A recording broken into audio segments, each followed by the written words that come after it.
Can we have a little more energy, because I know this is a post-lunch session. We need to bring in that much energy. Thank you. And it's going to be surely a very interesting session. We also invite on stage our distinguished speakers of the session, inviting on stage MD Belstar Microfinance Limited, Dr. Kalpana Sankar. Warm welcome to you, ma'am. May we also invite the Regional Head, South Asia Women's World Banking, Ms. Kalpana Ajayan. Warm welcome to you, ma'am. We also invite on stage the co-founder SALT, Ms. Shinjini Kumar. Very warm welcome to you. And we're also very privileged that we will be joining as a distinguished speaker of the session, Professor, Center for Women's Development Studies, Dr. Neetha N. Warm welcome to you, ma'am. Before I request the moderator of the session to take over, may I say a few words about her? Dr. Sumita Kale is the CEO and Senior Fellow at the Indicus Foundation. Is a financial and macroeconomist. She has worked extensively on financial inclusion in leading the Indicus Center for Financial Inclusion since 2011. Dr. Sumita has an MPhil in Economics of Developing Countries from the University of Cambridge and a PhD in Economics from the University of Pune. With those words, may I request the moderator of the session, Dr. Sumita Kale, to kindly take over.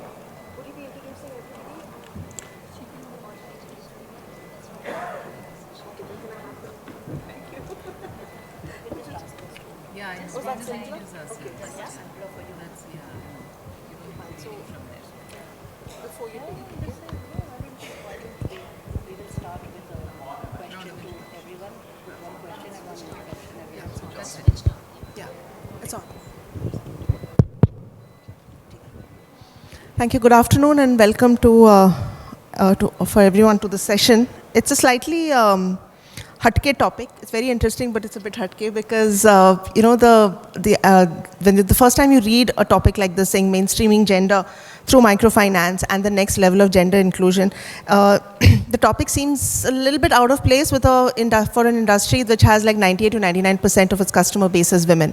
So you're trying to wonder exactly what are people going to be talking about. But if you think through it for just a little bit of time, you'll realize that there is so much more to inclusion than just credit dispersal. And that's what we're going to be talking about in this session. We have a very esteemed panel of very experienced women.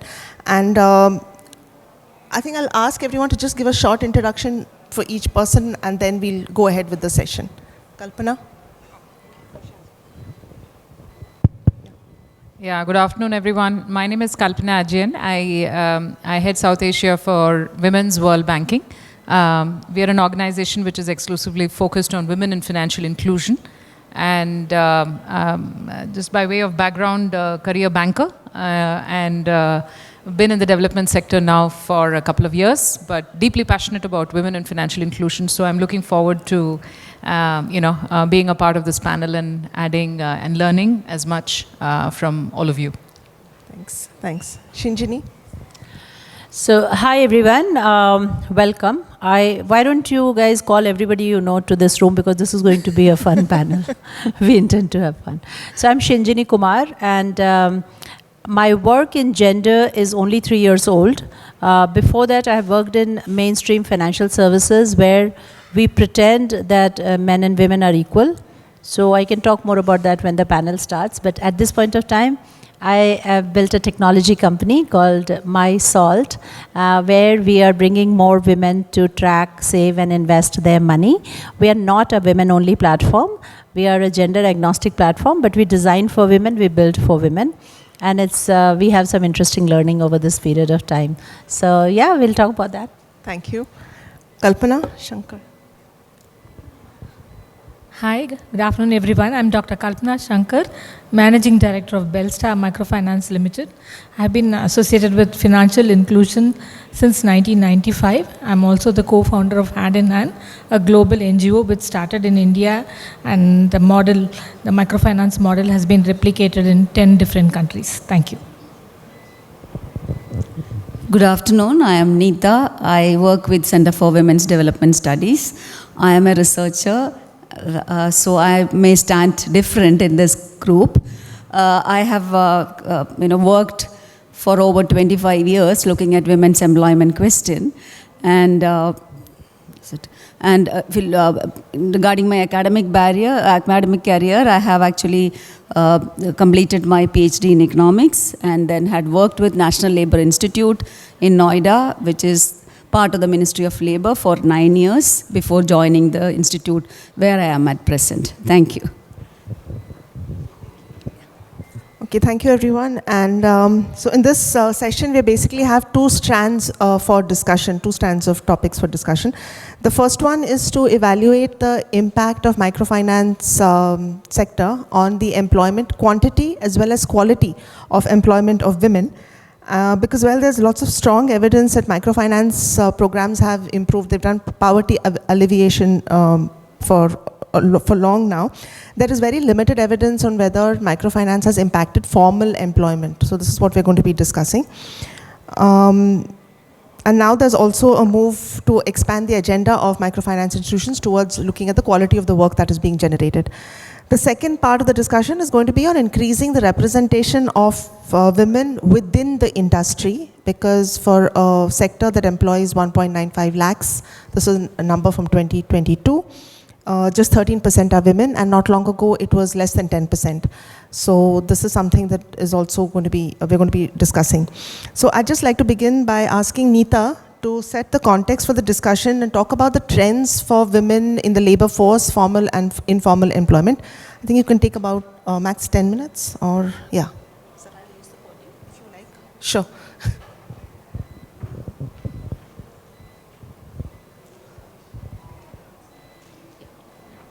Am I audible? Hi. As already introduced, I will be looking at some of the macro trends and patterns in terms of women's employment, and looking at the whole question of inclusion of women. So we all know that the last few decades we had comparatively better economic growth, but this growth has been followed with what is called a jobless phase. So the low and declining women's workforce participation rate has been a concern for so many years now, starting from the early 1970s, even today. So if you look at the larger questions, we need to look at also the issue of the context of women's increased presence in education. Women are almost equal to men in higher education institutions. In some places they are more in terms of proportion, but we don't see that kind of a change in terms of the larger employment. So let me look at some of the macro data and see where are women in terms of some of the trends. Women's workforce participation rate, as I said, has been low, and there was a steady decline from 1990 onwards till the 2017-18. After that, we are seeing a slight improvement in terms of women's workforce participation rate. When I talk about it, there is also what is called a rural and urban division. If you look at rural areas, it was 1993-94. Women's workforce participation rate in rural areas was about 33%. It declined in 2007-8 to 29%. And one of the lowest rate that we have is for 2017-18, which is about 17.5. It means that out of 100 women, only 17 women are counted as workers. In 2018-19, it started improving. It became 19%, and it increased to 27% in 21-22. And now with the latest data that we have, 22-23, 21-22, it is about 30%.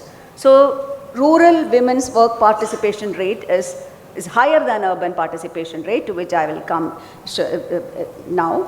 Urban participation rate is comparatively very low for women.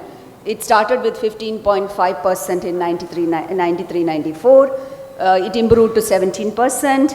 Then if you look at the recent data, it is 18.7%. So we are talking of a very low participation rate, though we are seeing some improvement in the last few years.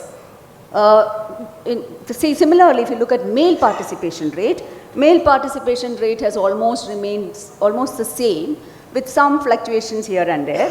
it is about 54% in rural areas compared to 30% that we see for women. And in urban areas, male participation is much higher. It's at 57% compared to 18 or 19% for women in urban areas. As I said, we need to also look in this context the kind of change that has been happening in terms of urbanization, in terms of women's improved presence in education.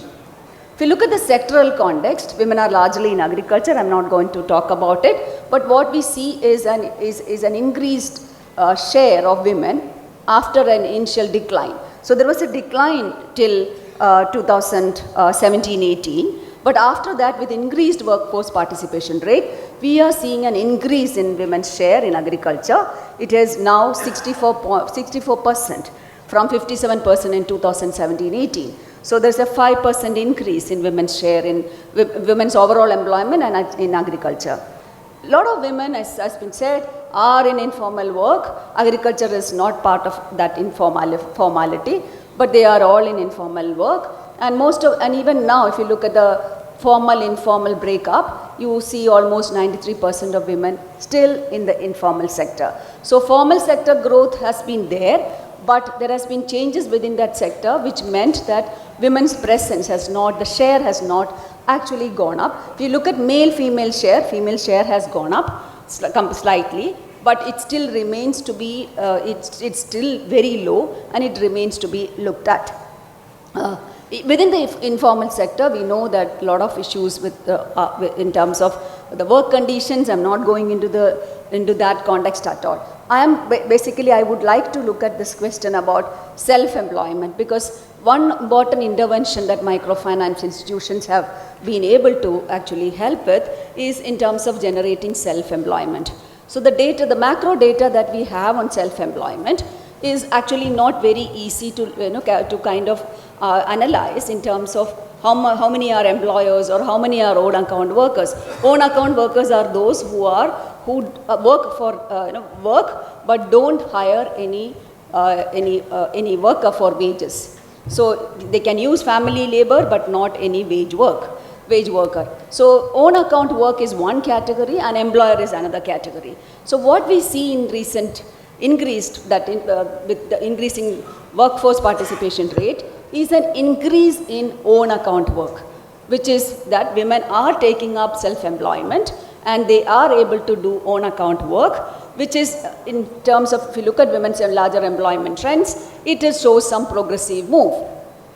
But if you look at employers, the share has not been moving very well. It's less than 2%, which is, I think, that means women who are able to employ hired workers are not a significant proportion even now. So most of them are own account workers, barely able to do some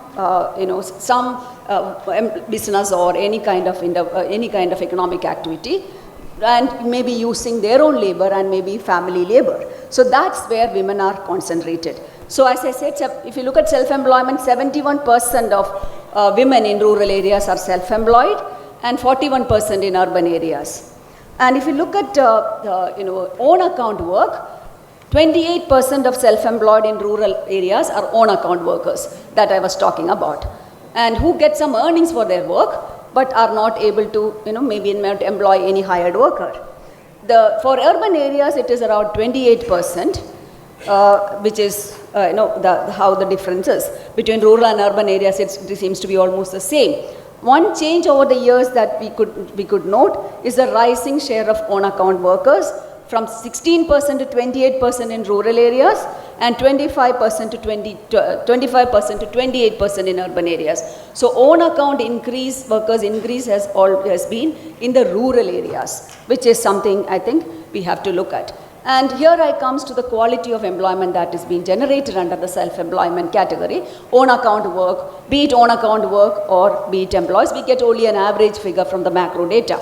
So if you look at own account workers or employers' average monthly earnings, it is actually 8,000 less than that men are earning. So it is around 5,000, it's a median earnings. It is only about rupees 5,000 for women as against 13,000 for men. It includes all kinds of enterprises, all kinds of small, small economic activity, which is something which is of a concern. It has improved in 2020-23 slightly from 5,000 to 5,500, but for women it has improved to 15,000. So you always see a gender difference in terms of the earnings that's being generated in terms of their engagement in own account work. We know most of the self-employment that we're talking about, especially the own account work, they are precarious in nature, and it may not actually be expressive of any empowerment of women. Some may represent empowerment of women, but some may not represent empowerment of women. That's a question that I'm trying to point. Many of the own account work, field studies have shown that many of the own account work that women undertake are mostly for survival, and it has elements of self-exploitation. A negligible number of employers could be classified into the profitable category, and that is something that we need to look at. Who are becoming successful employers, or who are successful own account workers? What are the conditions under which these women are able to move and succeed in such kinds of undertakings? That's a question I think we still need more answers to that. There are some evidences from the field, talking about educational background of women, the social capital they have, the kind of and also how supportive the family is in terms of that women's entry to take up economic activities. All these are important, but we don't have a comprehensive understanding as to how we look at successful cases. What are the lessons that we are learning from these successful cases? Because we need to improve the proportion of that successful cases in terms of women's, if we want to look at women's question of empowerment and agency for women. Because most of that we see right now do not offer women any agency in terms of negotiating the social structures within which they are. If you look at the hours of work that women spend, it is an important indicator that women spend only around 30 hours of work in self-employment activities, in own account work or employment or as employers, compared to 45 hours for men. The question then comes as to why. Why are women not able to give that kind of a time to economic activities that they start?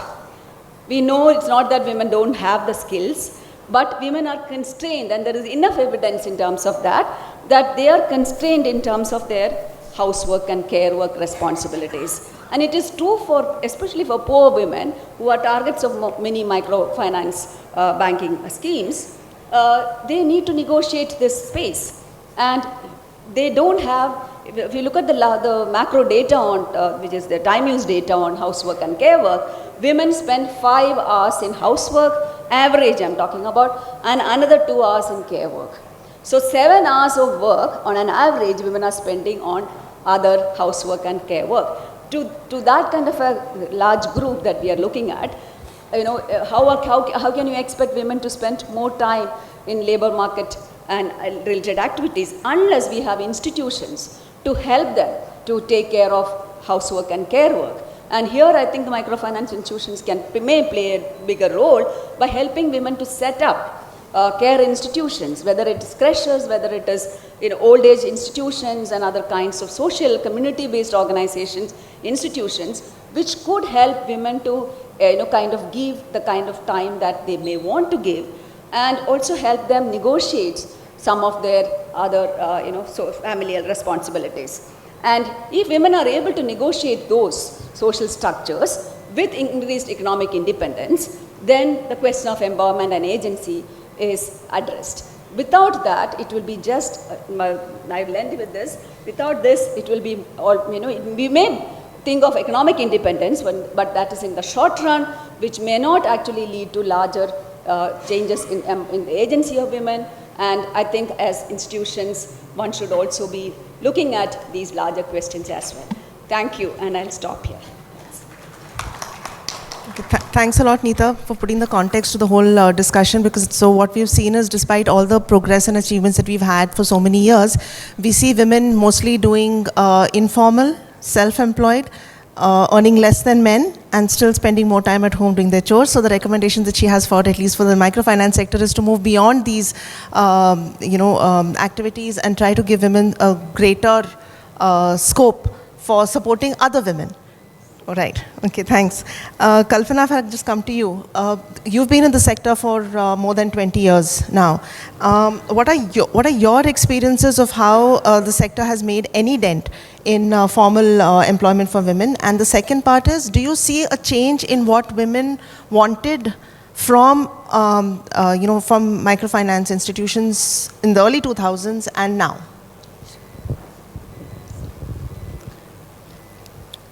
To answer this question, I think skill training and credit definitely helps in employment. And having worked with self-help group women for the last 25 odd years, I feel that over a period of time, with some skill training, with some business coaching, they are able to continue, earn much better, and at least 10 to 15% of them also become graduated entrepreneurs. They are able to employ other women. And yeah, okay, should I repeat or I should keep it closer? Okay, fine. I was trying to say that skill training and credit has played an important role in providing employment to the self-help group women. Over a period of 2 decades, we have seen women as a part of the SHG movement, and it has helped them with some amount of skill training, business coaching to set up enterprises. They once they are able to scale up their enterprises, around 15% of them, in my experience, have become graduated entrepreneurs. They are able to employ other women and also their family members. Several cases from the point of view of gender, I have been very happy and moved when they used to tell me, my husband is working for me, he is doing the marketing. So such changes, as the Nobel laureate has pointed out, like the disparity is still there, but progress is also happening, but it is not at the same level at which disparities exist. Second is there is a lot of effort which is being taken not only by the government, by the MFIs and other institutions also, on digital and financial literacy training. I feel that is also paving way in terms of employment in the financial sector. It may be the percentage may be very few people who are getting jobs in the finance sector as banking correspondents, as insurance agents, but that is also one avenue where I see they are actually contributing in terms of providing employment. Third is over a period of 2 decades, I have seen illiterate SHG women, but their children are now doctors and engineers. I have seen that transition also happen. So I think self-help group or this women's microfinance program, how you design the program, what are the credit plus activities which you introduce, that will be the game changer in order for them to be involved in gainful employment. And what is the change? What women wanted in 2000? It used to be a savings-led movement because they were afraid of borrowing. So if they could save 40 rupees, they will borrow 100 rupees. Now it is 150 rupees credit. They are not actually assessing their indebtedness. So that is the change. And they used to readily come for any training because women hardly had any chance of going out of their household. So to learn about government programs, to learn about what the peers were doing, it used to be a good platform for social cohesion, women coming together. But now I think with the smartphones, even it is happening within the families, people don't want to spend time with their own family members, so less time with the community. So it is all digital now, and so less time for any such community-based interaction. So there is a change in their perception, but women are becoming smarter. So it is up to us to design programs, include business coaching. We organized programs in partnership with IITs. That was a huge success. We could actually groom them on financial discipline, SWOT analysis, what are the threats to their business. And several of them are actually paying GST now. Their business has grown to that extent. So it is possible if we make a focused effort and then handhold them with skill training, business or marketing linkages, business coaching, then you can see the change. Thank you. So women are changing, the microfinance institutions are changing and adapting, but there is lots more to do.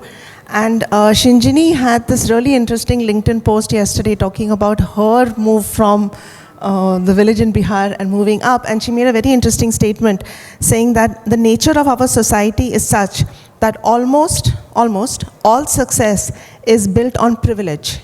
So I wanted to ask her, I was really happy that she was on the panel today, because I wanted to ask her whether she felt that the microfinance industry, because it is supposed to be, targeted towards women, whether there's been any dent made here towards breaking these privilege barriers and changing the environment in which women are working and succeeding.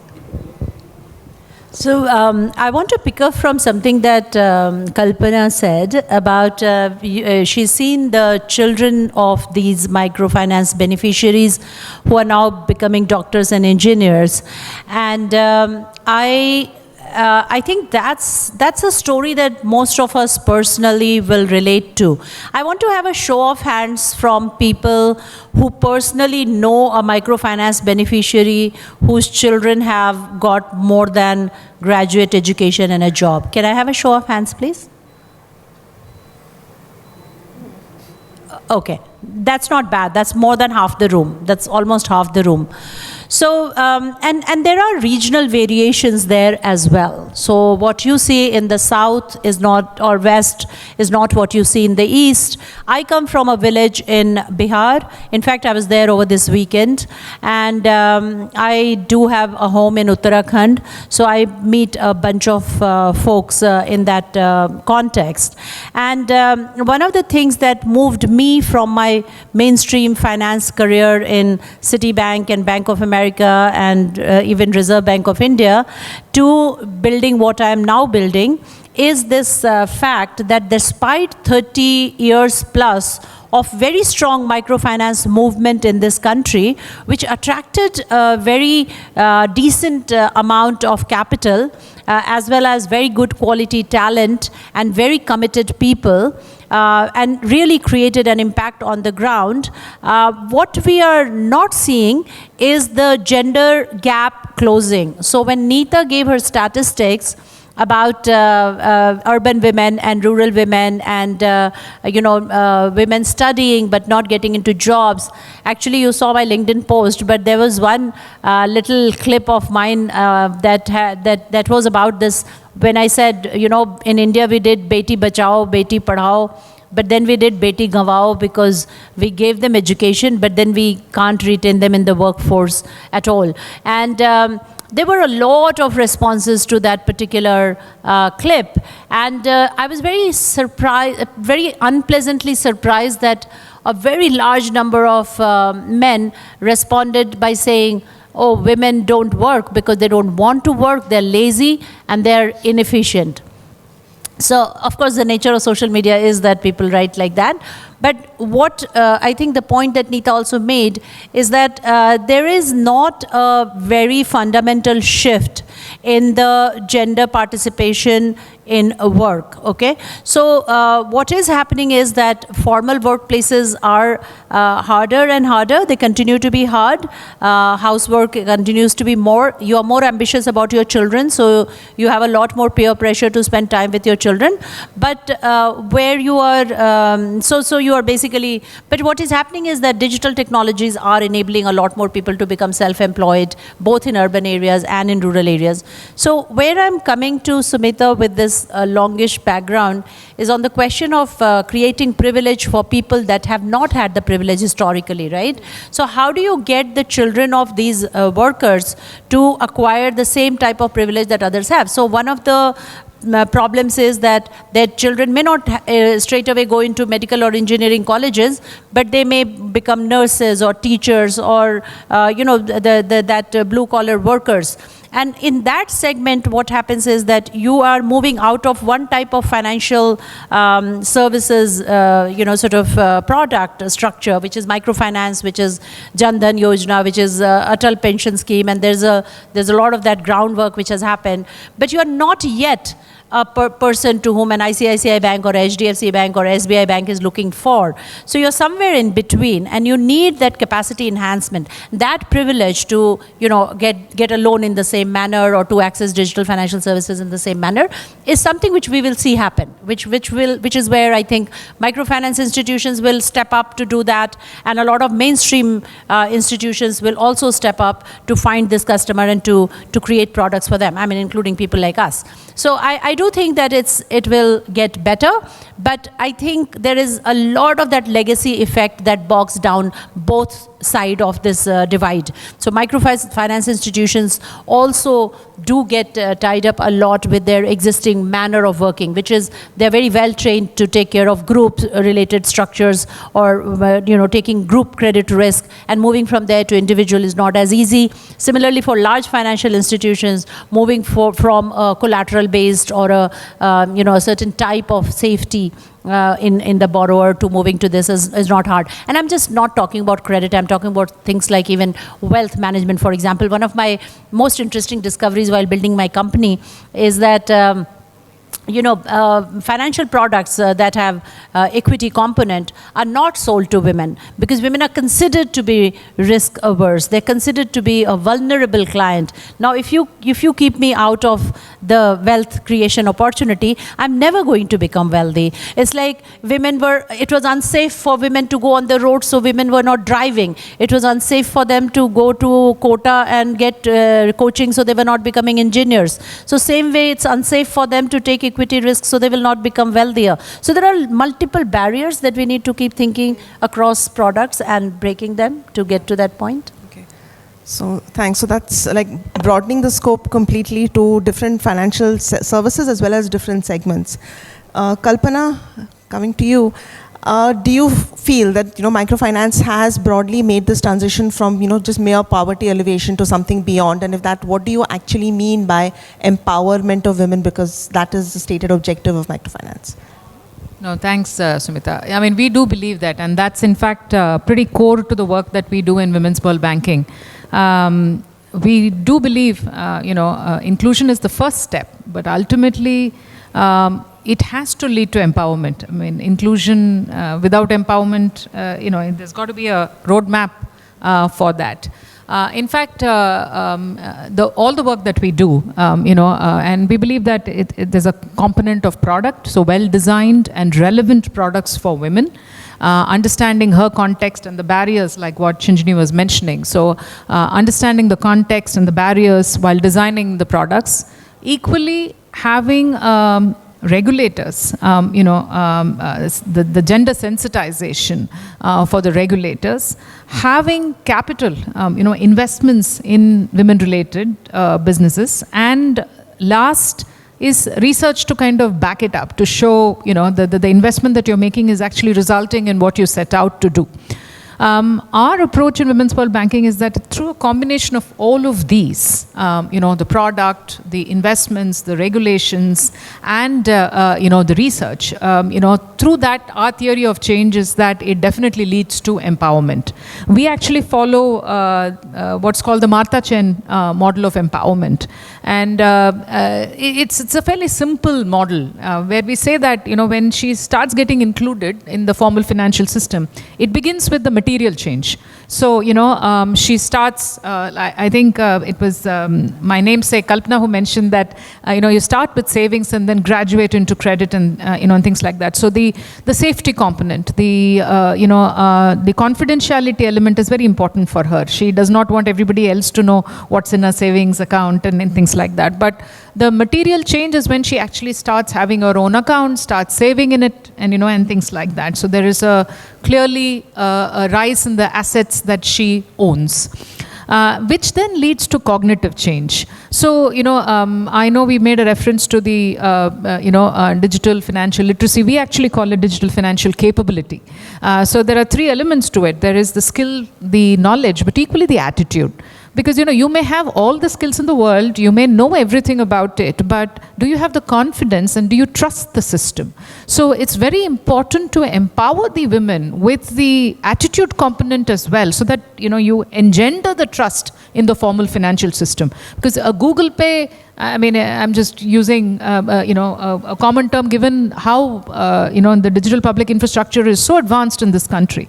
The question that we often encounter in the field when we do the work is that if there is something, whom do I go and complain to? If it is a branch manager, I will go and complain to. So so you need to build that trust, saying that ultimately this is the bank only. This is just the layer above, but it's up to organizations, and here it's the ecosystem at play. So that's the cognitive piece, which is where you have to, build, the capability for her to actually access, her and feel empowered. The third piece is the relational aspect, where, does she actually have a voice in the decision making in the family? Is her voice being heard? At least our research in multiple geographies is that she doesn't want to be the sole decision maker, but she definitely needs to be heard. And, and that is definitely a sense of empowerment as well. And so is she contributing to the decision making? And the last piece, of course, is the perceptual, which is a rather long term and takes, it takes a little bit more time to kind of establish, and research, etc. typically tends to be over 1-2 years, and you're not often able to kind of prove the cause and effect very quickly, as strongly as you can do for the material and the cognitive piece. You can measure those.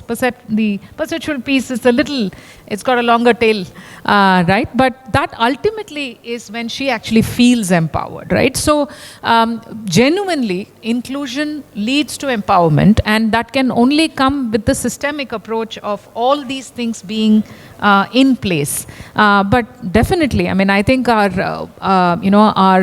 efforts in the geographies that we operate in, and the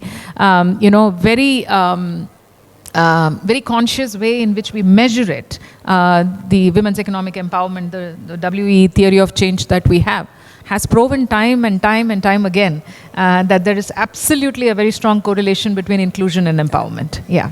Okay, thanks a lot, and that's a very good segue into what Kalpana, Sankar and I were talking about earlier, is that, we talk a lot about empowerment of women, and that's where the microfinance movement actually began with Seva.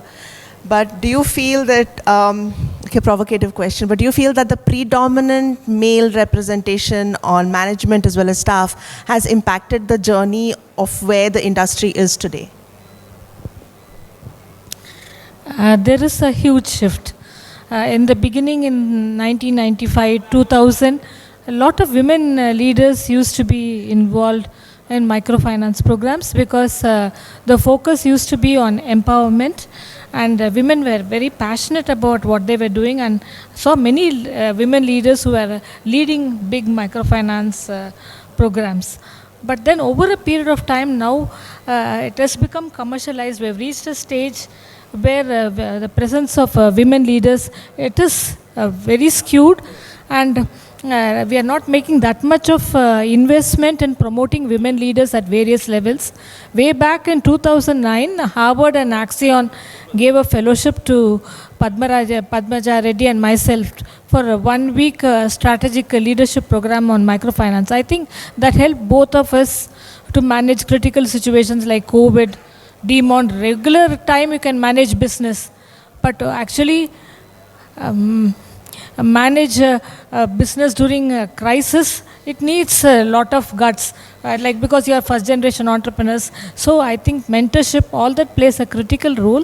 What is missing now is we don't have that structured programs for people at the middle level, people at the top level, because day by day technology is changing. A lot of disruption. So now it is in a business where 100% clientele are women. It is only men at the boardroom, at the various in management positions decide what women should be doing, what products are suitable for women. So I think there should be a focused approach to include women at various levels. It is not easy, but if we make somewhere we have to make that happen. So conscious drive is required. First stage is actually, somebody spoke about inclusion, at least having women staff, at least one women staff in each branch. Can we rope in more women for training? So we have to take, and leadership programs, I think through institutions like Sa-Dhan, IAMs should offer, identify people at the mid-level who can actually become potential leaders, and there should be a gender balance. In 2 days session, actually Sa-Dhan was very kind enough to accommodate one session on gender immediately after lunch. So, it's I'm saying in the lighter vein, but I think this needs attention, and especially in Western countries, there's so much of importance, even on boardroom. Like if there's one woman, only because there has to be one woman at the board level, it's a tick mark, that's it. But more than that, there minimum 3, then only they say you can actually collaborate, and then you can network, and then bring some wisdom to the boardroom also. So I think at various stages, various interventions will go a long way in bringing about a change. Thanks a lot for that. Okay, now very briefly, because I think we have about 15 minutes left. Kalpana has been doing a lot of work from Women's World Banking on changing this representation level and bringing more women at all levels. Could you tell us what are the challenges, the constraints that you are actually facing in companies? Yeah, I mean, the work that we are doing is actually primarily through the investment arm of Women's World Banking, because when we actually invest in women-led and women-focused institutions, we actually demand a seat on the board. And one of the things that is actually monitored as part of the investment is that what is the baseline when it comes to the women representation in the various levels. And so it's there's two focus. One is from a customer point of view, but equally the employee point of view. And then we actually track, in terms of what does that grow to. One very critical piece is that this has to be a boardroom conversation. Otherwise, this will not get done. So having a seat on the board, of course, helps. And so how do you actually link gender representation as part of the organization's KPIs, management's KPI? It's got to be done. And what gets measured gets done is something that we know. So there has to be some amount of push there. Having said that, it's all very easy, and maybe you can move the needle there. But ultimately, the question that oftentimes is asked, to the point that Kalpana made earlier, which is that, where are the women? I can't find women who can sit on these boards. These are the kind of questions that actually are thrown, that there aren't enough women to, eligible to be sitting on board. That's one barrier, which is the dearth of talent. But the women and the board will not magically appear. It needs to be groomed from the bottom, right? So therefore, do we therefore have a pipeline which is ready to become the board member, right? I mean, so therefore, that building of the pipeline, right from the bottom of the pyramid to the middle management, and you will see the bottom of the thing having a lot more women representation, complete emptiness in the middle, and then a few in the top. The women falling off the childbearing years and things like that is definitely a real factor. So how do we create an environment which actually welcomes these women after the break, and they are like raring to go? But are they intentional? Are they programs? Like, do we celebrate such women? Do we showcase such women who have come back after work? Now, you need to create role models within the system for other women to join. So that's another piece that needs a lot of working. And of course, providing them with capability and training. I mean, that goes hand in hand. Infrastructure at the bottom level, there's a lot of bias in kind of the roles that the one thing that, given the predominant financial inclusion world that we come from, the gender bias in terms of, collection, it's not safe for the woman to go. Now, have you asked this of the woman? No, you haven't. You have come to the conclusion. When we do the baseline and when we actually ask the women, they are like, no, our families are actually okay, to go and do collection. They understand that this is part of my work. So there are a lot of these unconscious biases that even when the JD is made, there is no way on earth a woman would qualify. Like yesterday I was having this conversation with the MD CEO of one of the largest insurance, general insurance companies in this country. And he was talking about how when you have a car, two-wheeler or a four-wheeler claim, you need to have what are called surveyors who come and actually do the survey of the vehicle. Apparently, the minimum requirement of a surveyor is 5 years of working in a garage. Pray tell me, which woman will ever qualify with 5 years of, and why is there need for a garage experience to be a surveyor, right? And so, these kind of things come in the way. Nobody is thinking about it. I don't think they're being deliberately, they want to go with an agenda of keeping the women out, but they are not thinking through the implications. The minute they said, no, I don't need this, I just need women with the technical knowledge in order to do the assessment. Of course, there were a lot more applicants, and they said he claimed proudly that he had 28 surveyors who were women, right? But so it starts from actually, having the, intentionality, and then following up and having the awareness and following it up with role models and the training. I think it's a combination of all of that. Yeah. Thanks. Thank you.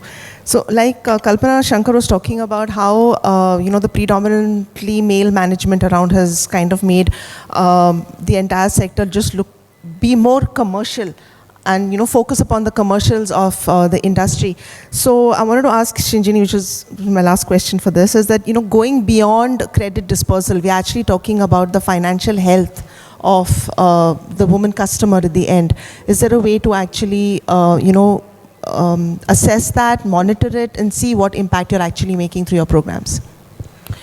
So I want to pick on your earlier point before you asked me the question, which is about because men are running this sector, it's commercial, and if women run it, it will somehow be more welfare driven.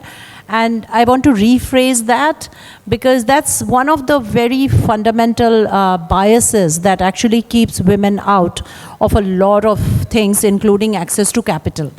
Because it is the nature of capital to follow return, to chase returns, and there's nothing wrong with it. And actually, there's a book called Warren Buffett Invest Like a Woman. Actually, women, when they get down to investing or managing money in any shape or form, they do it better than men. And I'm really sorry to say this, but there are a lot of men here in this room. Please go and try out the women in your lives to do something with money. They typically do a better job of it. They have better credit. They invest better because they don't keep churning their portfolios to satisfy their egos, and they make decisions in a considered manner, and they don't rethink it.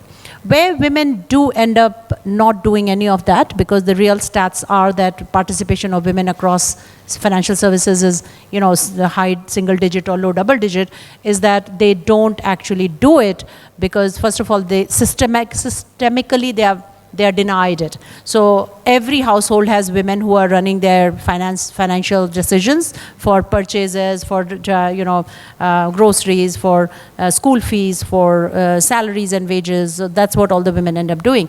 And they even save. But when that saving has to be converted into an asset, then the men come in, right? So that's how the division of work is. I do all the hard work, you take the money and you make the investing decision. You may make a bad decision, but you're a man, you get to do it. So the point is that it's very much similar in the macro picture of capital allocation. So men are considered to be doing it for return and for commercial reason, and therefore they get capital. And women are supposed to doing this for, oh, Shinjini, why are you building a company for women? Like, you've done everything in your life. Why are you doing it? Matlab hobby hai. Matlab, kuch karna chahte the, bore ho rahe the, party kar rahe the. So, that's a very inherent bias, and we need to actually break that, and that's very, very important. Now, to your question of how do you upscale the industry from moving from where they are to becoming much more relevant to these issues, and one of them is, I'll just touch one of them and maybe we'll answer questions. One of them is, I'll continue to talk about access to capital, because this is a country which is not going to be built on jobs. So we did have jobs in the 90s, we did have exporting talent over the last few decades, and that's what kept the economy growing. And now what is happening across the world, talent is coming back to India.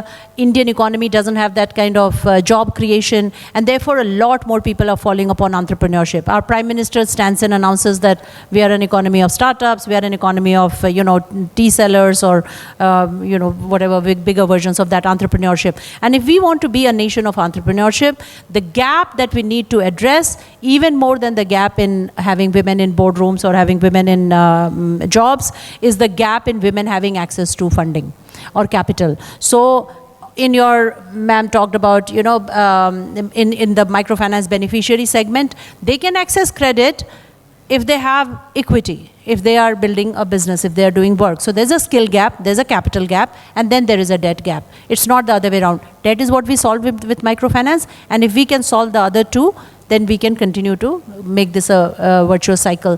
And that automatically will bring in a lot of things. There's a very little story that I always tell people because it's very illustrative. One of my professors when I was studying in the US was Jamie Galbraith, who's the son of John Kenneth Galbraith.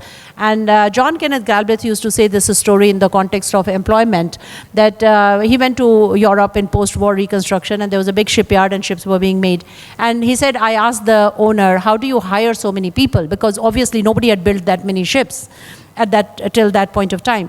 And he said, the guy said that I blow in his ear, and if the air doesn't come out of the other end, I hire him. The idea being that if you give people jobs, they will get the skills. Okay? We are trying to do it the other way around all the time. You will find many people who are skilled to make agarbattis. They're sitting at home. There's no market for that many agarbattis that the skill exists to create. So we have to, sort of the design problem at a macro level. We need to keep solving for it. No easy answers, but yeah. Okay, thank you very much, everyone at the panel. And are there any questions? Because we have about 5-10 minutes. Yes.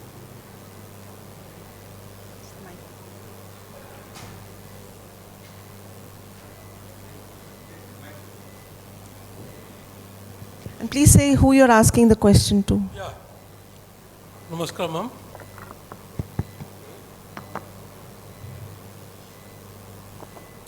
Hello. Namaskar, ma'am. Myself Govindas from Odisha. I run a small NBFC MFI, Gram Uthan Financial Services. I am seen starting up the Sa-Dhan before 25 years. So that time we decided to involve mothers in microfinance processes. Saving started, then also given credit. After 25 years you see, because today mothers are discussing about mothers, the very interesting things. So can you say one question in the book, microfinance industry, now you are making industry.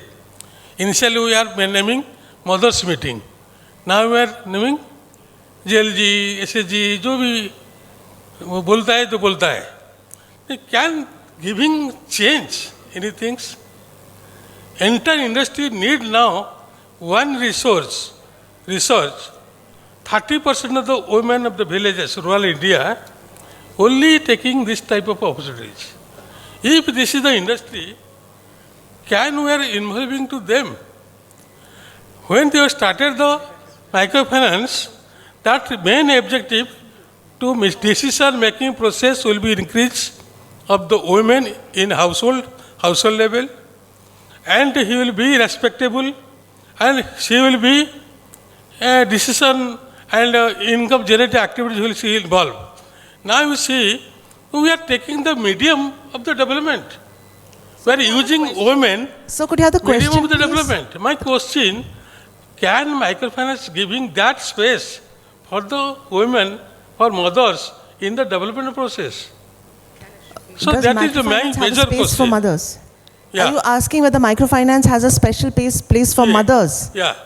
Now it is I said all required. women are mothers, so I don't know. You're talking about now what we discussing the microfinance industry giving that type of opportunity to women in rural India, or only using as a medium of the development, medium of the loan, taking the household only. So, would you like more mothers to be given jobs in the microfinance sector? Yeah, Is not that something that given will or help? not, yes. Yeah, sure. Okay. Yeah. Yeah? Yeah. Why not? In fact, one of the wonderful things that I have understood about women is that, yeah, men migrate for, this is data, right, Neetha? Men migrate for jobs and women migrate for marriage. Okay, so women actually move from village to village. Once they get married, they get stuck in some village, but they carry with them a lot of knowledge, culture, information, and they are major force of transformation. You go to any village, you will hear stories about some woman who got married into that village and changed habits, changed cuisines, changed music, changed culture, and that's how a lot of cultural change happens. So yes, of course, we should. Just to add to that, I think, we talked about time poverty for women. That's a fact. I think Neetha's research also talks about it. So the fact is women have fewer number of hours to work and mothers even more so, right? So I think this is where the digital financial capability plays a very important role. If organizations can actually help them conduct their business, learn, do the transactions, etc. They save the trip to the bank, they save the trip to the ATM. There's so many ways in which they can become smarter and be able to actually be more productive. So I think, of course, yes, we need, returning mothers is a concept, is very much a concept I think we must embrace. And I think we must aid them and equip them with skill sets so that the transition is smooth. I think it's our responsibility to do so. Yeah, and as you mentioned earlier, even when you were talking, it's about also them being accepted back in the workforce when they've taken that break. Yes. That is also important for the industry to consider from their point of view when they're giving them a space.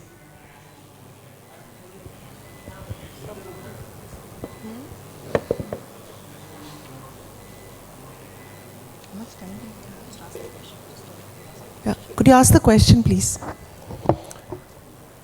Hello. Madam, the session was how far the microfinance phenomena has bridged the gap, gender gap. That was our main session. In that respect, we have to see who are the women affected or influenced or benefited by microfinance. We cannot take all women together. Some women have aspiration to be leaders. Some women may be having aspiration to be doctors, engineers, and higher city bank. But microfinance focus has been on, especially for the rural women. And I have been working since 1992 in this field, in NABARD and Professor State Bank of India also. There's no question. And I feel it has a tremendous impact on women, this phenomena of microfinance, starting from first self-help groups. So do you have a question? Question is that if we see, or from my experience, it has a very good impact. But if we see the data presented by Madam, that employment participation of the women was higher in 90s, then it decreased, and then again increased. So this is something contradictory. How do we explain it? Because when we talk about all women, or when we talk about those women, that may be one difference. Sometimes, we have to see the objective. One professor of JNU, Jyoti Ghosh, I know, once she said that microfinance has no impact. How? She said that they are just contributing to the family and not they are building their individual self. She'll answer the Then question. I asked, how do you say at the lower level, family is an economic unit only. At higher level only, women and men have different bank accounts. Because at lower level, they strengthen the family itself. And their contribution earlier, there was no money contribution from women. All other contributions were there. Money contribution has been started by the microfinance. So how do you explain this contradiction? That employment, because you are taking the whole sample of women, whereas microfinance has a target of the women who are poor, who are in villages, That may be the one difference. Thank you, madam. Thank you. Thank you. I know what I have shared with all of you is about the average, data. That is about for average women.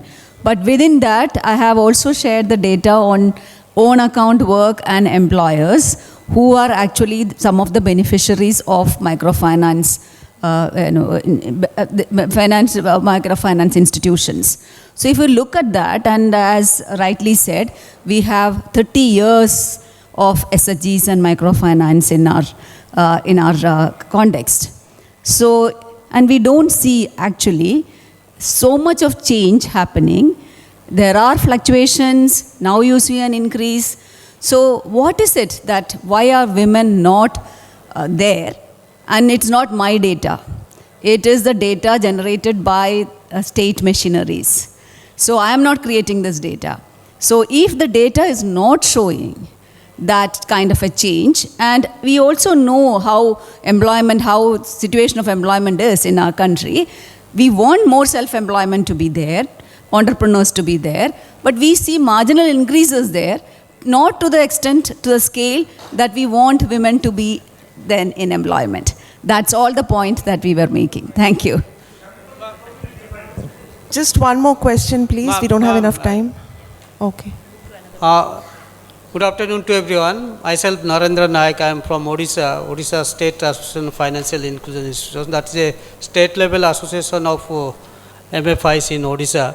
It was very good deliberation we had on gender mainstreaming. I am specifically putting these questions, how best we can bring about a gender balance within the microfinance sector and MFI to say. In every MFI we are proudly saying that we are covering 100% women, focus on women only, their development, their empowerment. But internally we don't have that gender parity within our operational level. We have in Odisha specifically, we have around 15,000 staffs operating in the Odisha sector, but hardly 15% of them are women members. This is creating ample opportunity, employment opportunity for all. But our women colleagues, women members, women candidates are not able to avail that stuff. So I would like to ask this question very specifically to MD Kalpana Sankarji. You are a top level in an MFI and maybe for others also to respond. How best we can bring a gender parity? Today it is 15%. How best we can make it 30% or 50% in the process? Thank you. Yeah, the sector has undergone a lot of transformation.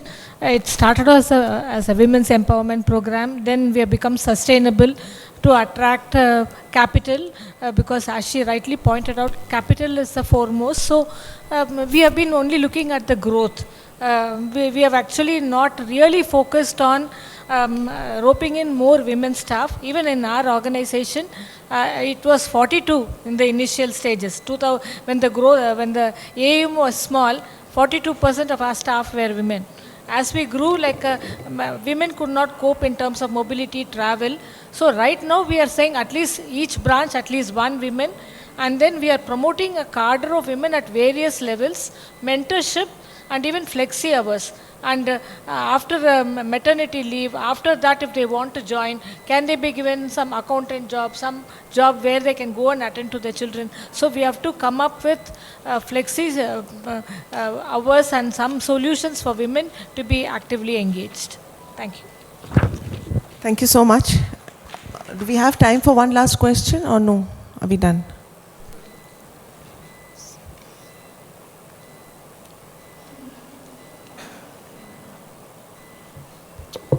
So, thank you. My question is for both the Kalpanas. What I want to talk about is vulnerability. Sorry, I can't pronounce that.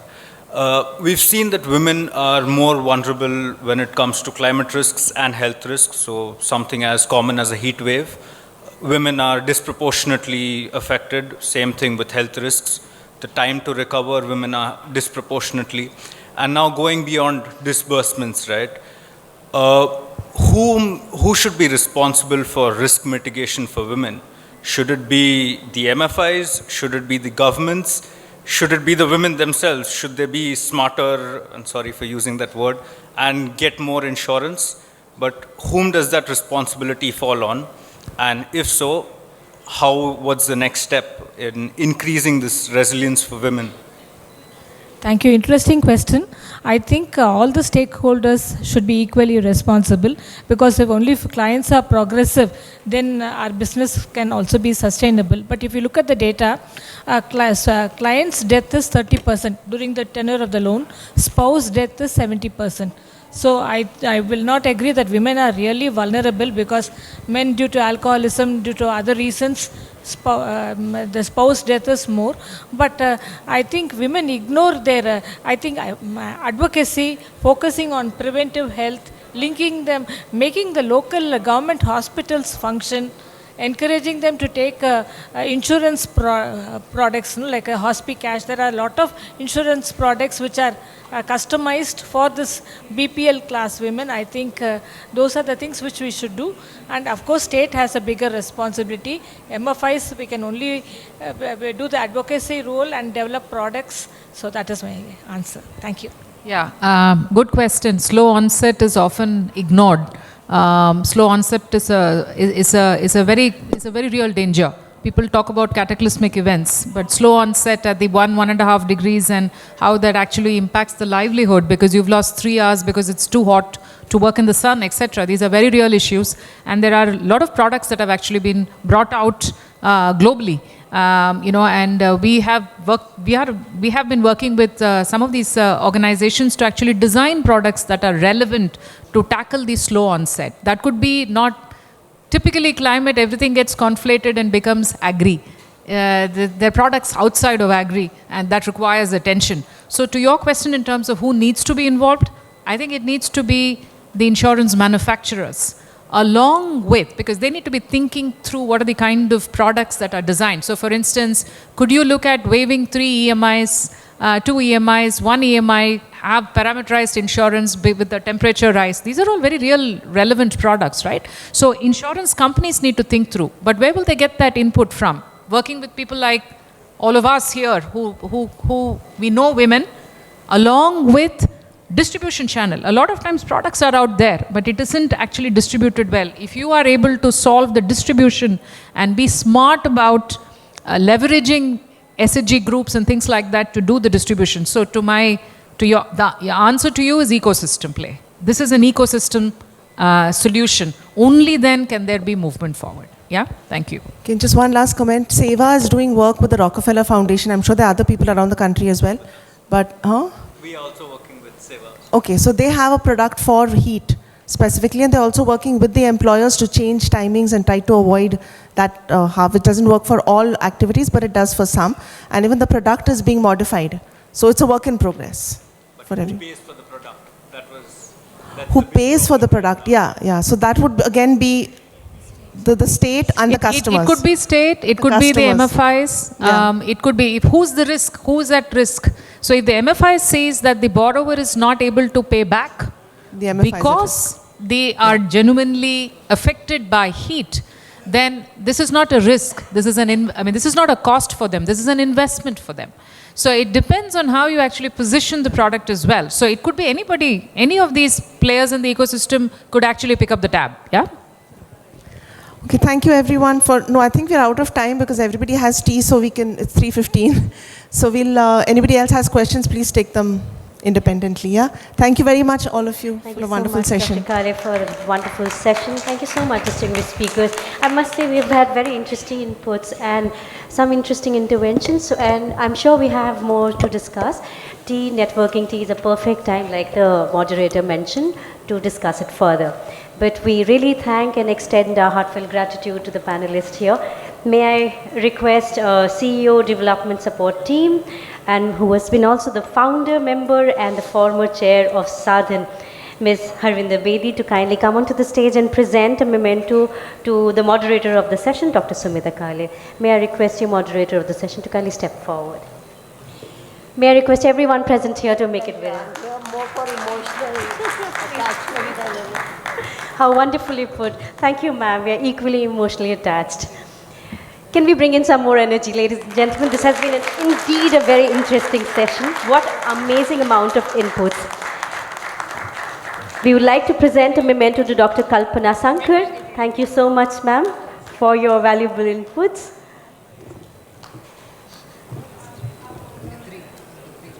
Presenting a shawl and a plaque.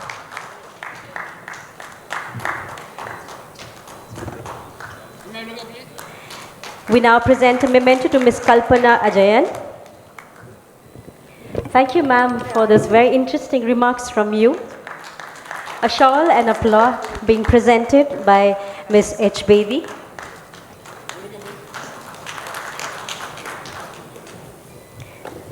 We also like to present a memento to Ms. Shinjini Kumar.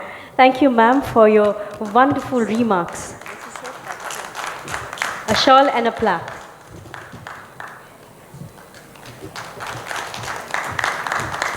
We also thank Dr. Neetha.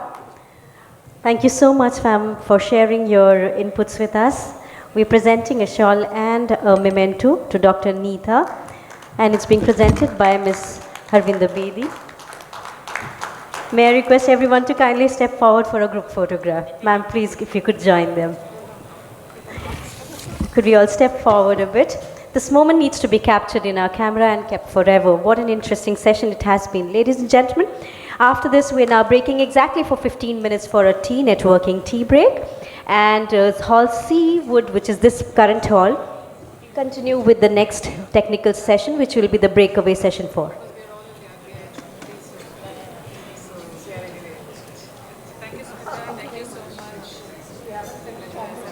May I request the moderator of the session, Dr. Sumita Kale. Dr. Kale, may I request you to kindly present a memento to our very, very founder member, Ms. Harvinder Bedi. Thank you so much, ma'am. Your presence has been a huge encouragement for all of us. Dr. Kale, may I request you to do the honors, please. I wasn't expecting that.